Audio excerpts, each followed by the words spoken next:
வணக்கம். மாணிக்க வாசக சுவாமிகள் அருளி செய்திருக்கக்கூடிய திருவெம்பாவை 15ஆம் நாள் பதிகம். சென்ற பதிகத்தில் எப்படி நீராட வேண்டும், நீராடும் போது இறைவனுடைய புகழை எப்படியெல்லாம் பாட வேண்டும் என்று சொன்ன மணிவாசக பெருமான் இந்த பதிகத்தில் ஒரு உயிரை இறைவன் ஆட்கொண்ட பிறகு அந்த உயிரின் நிலை எப்படி இருக்கும் என்பதை விளக்கப்படுத்தி காட்டுகின்றார். வியாபாரம் செய்வதற்காக குதிரை வாங்க போய்க் கொண்டிருந்த தன்னை இறைவன் வழியே வந்து ஆட்கொண்டார். இறைவன் தன்னை எவ்வாறு ஆட்கொண்டார், அவர் ஆட்கொண்ட பிறகு தனக்குள் என்னவெல்லாம் மாற்றங்கள் நிகழ்ந்தது என்பதை மணிவாசக பெருமான் பல பாடல்களில் பதிவு செய்திருக்கிறார். அதே போன்று இந்த பாடலிலும் தனக்குள் நடந்த மாற்றங்களை ஒரு தோழி சொல்வது போல் இங்கே அமைத்திருக்கின்றார் மணிவாசக பெருமான். முதலில் பதிகம் என்ன என்பதை பார்த்து விட்டு வரலாம்.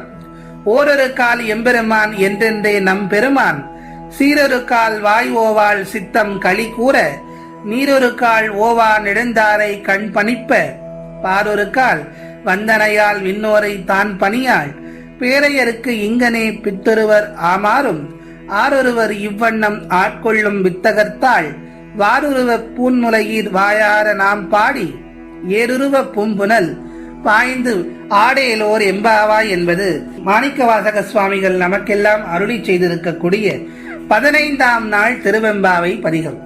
இந்த பதிகத்தில் மணிவாசக பெருமான் இறைவனுடைய பெருமையை எவ்வாறு சொல்லுகின்றார் என்பதை வரிக்கு வரி விளக்கமாக பார்க்கலாம்.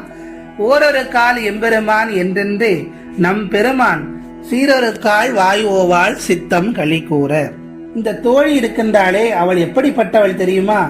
எம்பெருமானே என்று ஈசனை ஒவ்வொரு நேரமும் அழைப்பாள். ஓயாமல் ஈசனுடைய பெருமைகளை நிறுத்தாமல் பேசுவாள்.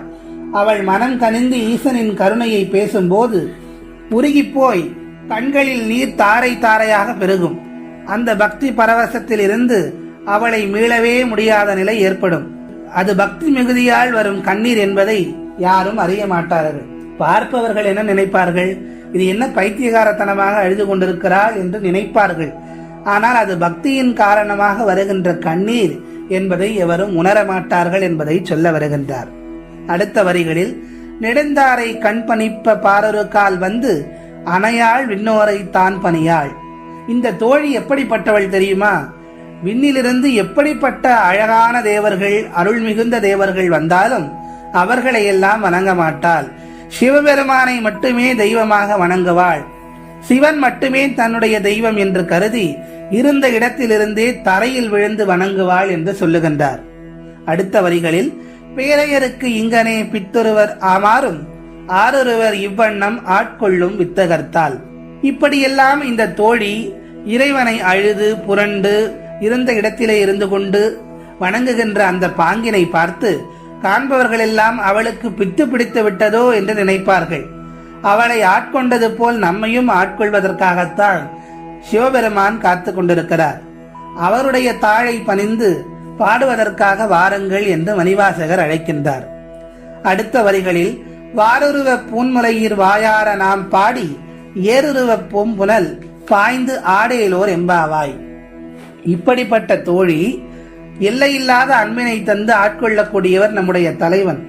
அவரை நாம் வாயார பாடி போற்றி ஆனந்த நடனமிட்டு இன்புற்றிருக்க எழுந்து நீராட வேண்டும் என்று தோழிமார்களோடு சேர்ந்து மணிவாசக பெருமான் நம்மை எல்லோரையும் அழைக்கின்றார்.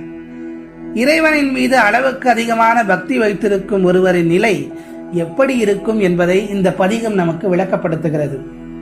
ஒரு சிலர் இருக்கிறார்கள், கோயிலுக்கு செல்வார்கள், கையெடுத்து கும்பிடுவார்கள், வந்து விடுவார்கள்.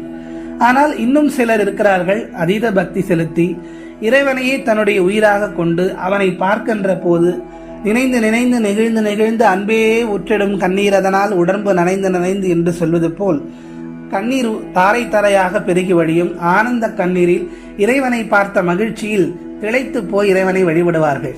இதுவும் பக்தியின் ஒரு நிலை என்றுதான் சொல்ல வேண்டும்.